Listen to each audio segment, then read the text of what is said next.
y'all, what's up? It's another episode of Notable Prisons and the Inmates that's occupied them. In this case, that did occupy them. But first, I'm going to need y'all to get your lighters ready. I actually got a torch. Because someone did a whole lot of snitching. Now, I'm sure those of you are familiar with this person, and some of you may not know who he is. But leave it to me. I'm going to give you some enlightenment on who he is. Rene Boxer Enriquez. He's a former Mexican-American prison gang member and a major organized crime figure. His criminal history also includes jailhouse stabbings, attacks, and other inmates, drug trafficking, extortion, and S-word assault. He was like one of them dudes. Like, he was a high-ranking member of, the Mexican Mafia. Before he just said, you know what, enough is enough. It's time for me to go to the other side of the fence, which is SNY, PC, dropout yards, His life has been chronicled tons of times by tons of different journalists. He even wrote a book called The Black Hand. But let me just say this before I go any further, right? This has always been like my thing on snitching. I've never been to prison, none of that. But it's like, bro, you knew what you signed up for one. You was very cognitive to know that. And then for two, you went and you deleted someone. So you, because you couldn't take the heat, you just said, I'm going to tell on everyone else and get a get out of jail free card. When you deleted someone, it's crazy. It's kind of like Samuel Bull. How do you, delete, unalive so many people, but just because you tell, it's like nothing happened. But anyways, he was born to immigrant parents from Mexico, and he grew up in a middle-class home in Cerritos, but hung out in Artesia, which is right there, Pioneer Boulevard and all that. He showed early promise in school, but dropped out of Cerritos High in the 9th grade. His father tried to teach him how to run the family business, but Rene preferred stealing with his friend, who channeled his ambitions into the local street gang, Artesia 13. As a child, Enrique idolized his older brother Mark, who was already an Artesia 13 a member. Mark gave Enrique the nickname Boxer and used him to break into neighbors' homes at the age of 12. Enrique was jumped into his brother's gang by 13, and then he began to drink after a year after that, and also smoking marijuana by the age of 14. By this time, he already had encounters with law enforcement for property damage. Within a year, he became a regular user and dealer of PCP and LSD. In 2015, Enriquez testified that Mark and other members of Artesia 13 savagely beat him up behind a gas station as a gang initiation. Enriquez subsequently went to juvenile hall after he was convicted of armed robbery for several holdups of convenience stores. Things are about to get juicy. Pay attention. Also, subscribe. In his late teens, Enriquez was arrested after committing a string of armed robberies and was sentenced for a long period of time in prison. At the age of 19, his first encounter with the Mexican Mafia, or La M, was while he was imprisoned at DVI Tracy. He acted as a hitman for the Mexican Mafia and stabbed a gang member from Los Angeles who survived the stabbing. Enriquez later killed and imprisoned Vagos motorcycle club member, nicknamed Chainsaw. In 1985, he became a full-fledged carnal, Mexican vernacular Spanish for brother, if y'all didn't know that, or a made guy in the Mexican Mafia. Basically, he became one of them. He projected the Mexican Mafia into a status of unprecedented organizational structure with a base army of approximately 60,000 heavily armed gang members who controlled the prison system and a large part of California crime. He stated, I believe I'm cut above the rest. As a mafioso, you have to be an elitist. You have an elitist, arrogant mentality.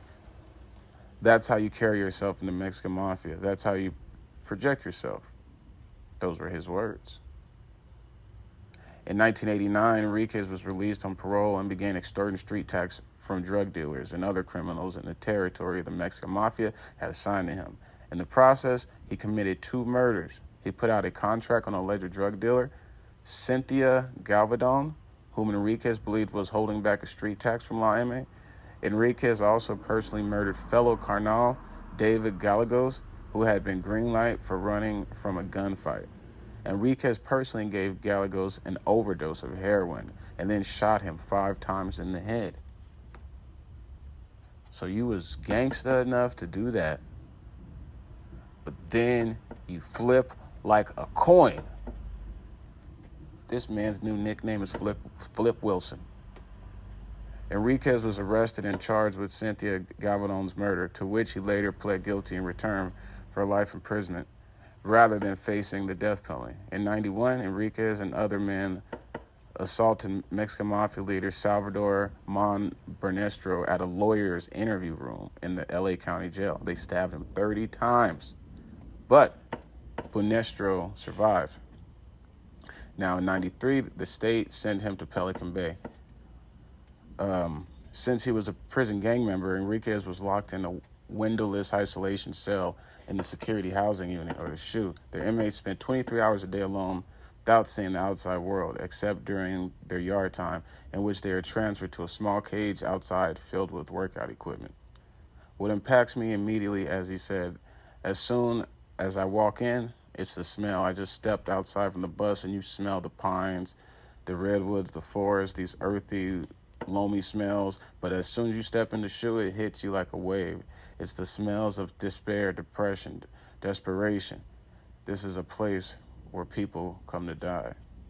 In the mid-90s, the Mexican Mafia put out calls to stop drive-by shootings among LA Latino gangs.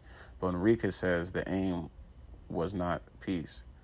Our true motivation for stopping the drive-bys was to infiltrate the street gangs that place representatives in each gang representative within, in turn, tax illicit activities in the areas, he said. Enriquez says the Mexican Mafia wanted to channel the random shootings into a form of violence it could control for profit. And we already had it planned out that California would be carved up into slices, with each member receiving an organizational turf, he said. Now, this is where the moniker Flip Wilson comes into play. In 2003, he left the Mexican Mafia.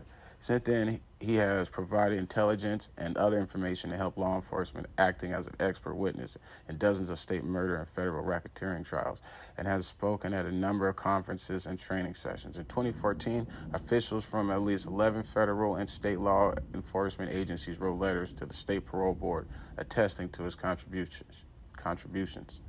According to Enriquez's parole officer, there's a possible Rene may get out of prison once his work with the feds are done. However, there is also a possibility that he may not.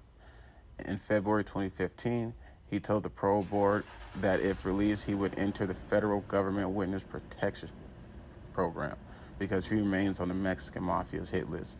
More than a decade after his 2003 cooperation with law enforcement, he would not appear as a registered sex offender in the witness protection program, he said, but added that he would be under stringent monitoring by the U.S. Marshal Service.